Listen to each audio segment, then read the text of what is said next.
Iran থেকে ভয়াবহ 200টিরও বেশি হাইপারসনিক ব্যালিস্টিক মিসাইল ছুটে যাচ্ছে ইসরায়েলের দিকে। আঘাত হানছে দখলদার দেশটির জনবহুল এলাকায়।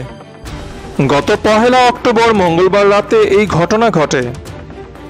ইসরায়েলের গর্ব তার বিশেষ মিসাইল প্রতিরক্ষা ব্যবস্থাকে ফাঁকি দিয়ে ইরানের রেভলিউশনারি গার্ডের ছোড়া ফাত্তা হাইপারসনিক মিসাইল, যা শব্দের থেকেও কয়েক গুণ বেশি বেগে ছুটে গিয়ে গুড়িয়ে দেয় ইসরায়েলের কয়েকটি সামরিক বিমান ঘাঁটি এবং গুরুত্বপূর্ণ কিছু স্থাপনা।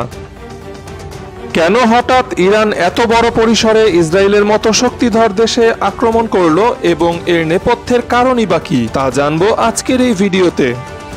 আপনাদেরকে স্বাগত জানাচ্ছি সমসাময়িক বিশ্বকে জানার এবং বোঝার জন্য কারেন্ট অ্যাফেয়ার্স প্রতিদিনের বিশ্ব এই চ্যানেলে।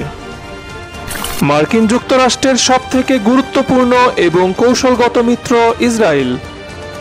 মধ্যপ্রাচ্যে মার্কিন স্বার্থ সংশ্লিষ্ট সকল নৈতিক এবং অনৈতিক কাজের বাস্তব পরিণতি ঘটায় ইসরায়েল।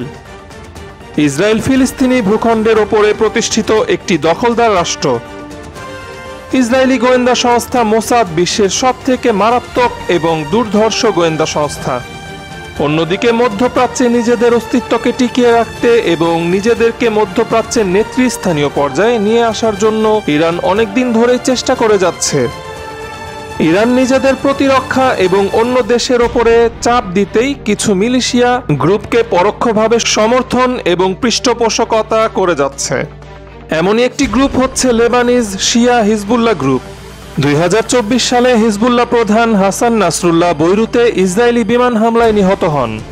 এছাড়াও ফিলিস্তিনের সশস্ত্র সংগঠন হামাসের শাখা প্রধান ইসমাইল হানিয়া এবং ইরানের রেভলিউশনারি গার্ডের IRGC কমান্ডার আব্বাস নীলফেরোশান মারা যান ইসরায়েলের আক্রমণে। ইসরায়েলের গোয়েন্দা সংস্থা মোসাদের আক্রমণে ইরানের রাজনৈতিক সামরিক উচ্চপদস্থ নেতা, সৈনিক, পারমাণবিক বিজ্ঞানী এবং সাধারণ মানুষ মারা যান বিভিন্ন সময়ে। এছাড়াও গত 17 সেপ্টেম্বর লেবাননে পেজার ব্লাস্টের ঘটনা ঘটে, যাতে হিজবুল্লাহর অনেক সদস্য আহত এবং নিহত হন। পেজার বিস্ফোরণের ঘটনাটি ইসরায়েলি গোয়েন্দা সংস্থা মোসাদের একটি পরিকল্পিত অপারেশন ছিল। ইরান এবং হিজবুল্লাহকে গভীর আঘাত করতেই এই ঘটনা ঘটানো হয়। ইসরায়েলের এই সকল পরিকল্পিত আগ্রাসন এবং হুমকির জবাব দিতেই ইরান তার সামরিক শাখা রেভলিউশনারি গার্ড থেকে প্রায় 200টিরও বেশি হাইপারসনিক ফাত্তা মিসাইল ছোড়ে ইসরায়েলের বিভিন্ন গুরুত্বপূর্ণ সামরিক এবং কৌশলগত স্থাপনাকে কেন্দ্র করে। যদিও ইসরায়েল পৃথিবীর অন্যতম শ্রেষ্ঠ মিসাইল প্রতিরক্ষা ব্যবস্থা আয়রন ডোম আগে থেকেই মোতায়েন করে রেখেছিল, তারপরেও অনেক মিসাইল আয়রন ডোমকে ফাঁকি দিয়ে লক্ষ্যবস্তুতে আঘাত হানে।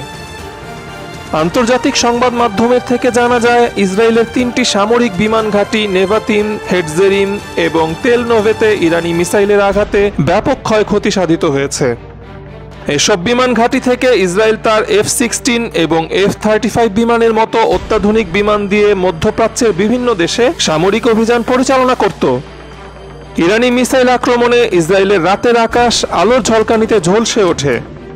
এই আক্রমণে ইসরায়েলের ব্যাপক ক্ষয়ক্ষতি হয়েছে এবং অনেক হতাহতের ঘটনা ঘটেছে। ইসরায়েলের সামরিক ইতিহাসে ইতিপূর্বে কখনো এত বড় আক্রমণের শিকার হয়নি। ইরানের প্রতিরক্ষা মুখপাত্র এরই মধ্যে ঘোষণা দিয়েছেন, ইসরায়েল যদি পাল্টা হামলা করে তবে ইরানের এমন হাজার হাজার হাইপারসনিক মিসাইলের মুখোমুখি হতে হবে ইসরায়েলকে। ইসরায়েল এবং মার্কিন যুক্তরাষ্ট্র গোপনে ইতিমধ্যেই ইরানের ওপর পাল্টা হামলা করার ছক আঁকছে এবং যে কোনো সময় এই হামলা হতে পারে। যদি ইসরায়েল প্রতিশোধমূলক হামলা করে তবে মধ্যপ্রাচ্যে আরেকটি রক্তক্ষয়ী এবং দীর্ঘমেয়াদী যুদ্ধ দেখতে যাচ্ছে বিশ্ববাসী। যে যুদ্ধে ইসরায়েল মার্কিন যুক্তরাষ্ট্রের বিপক্ষে ইরানের নেতৃত্বে বিভিন্ন সামরিক মিলিশিয়া গোষ্ঠী এবং মুসলিম বিশ্ব জড়িয়ে পড়তে পারে। দীর্ঘদিন ধরে ইসরায়েল মুসলিম রাষ্ট্রগুলো, বিশেষ করে ফিলিস্তিনিদের ওপর বর্বর নির্যাতন করে যাচ্ছে। মধ্যপ্রাচ্যের মুসলিম অধ্যুষিত দেশগুলোর বিপক্ষে ইসরায়েল প্রতিনিয়তই অত্যাচার করে যাচ্ছে, যার ফলে ইসরায়েল মধ্যপ্রাচ্যে অবাঞ্ছিত হয়ে পড়েছে। বর্তমানে ইসরায়েল ইরানকে দুর্বল করতে তার কূটকৌশল প্রয়োগ করছে, যার ফল অত্যন্ত ভয়াবহ হতে পারে। বিশ্ব অত্যন্ত অস্থিতিশীল পরিস্থিতির মুখোমুখি হবে যদি ইরান এবং ইসরায়েল সম্মুখ যুদ্ধ বেঁধে যায়। ভিডিওটি ভালো লাগলে চ্যানেলটিকে সাবস্ক্রাইব করতে ভুলবেন না।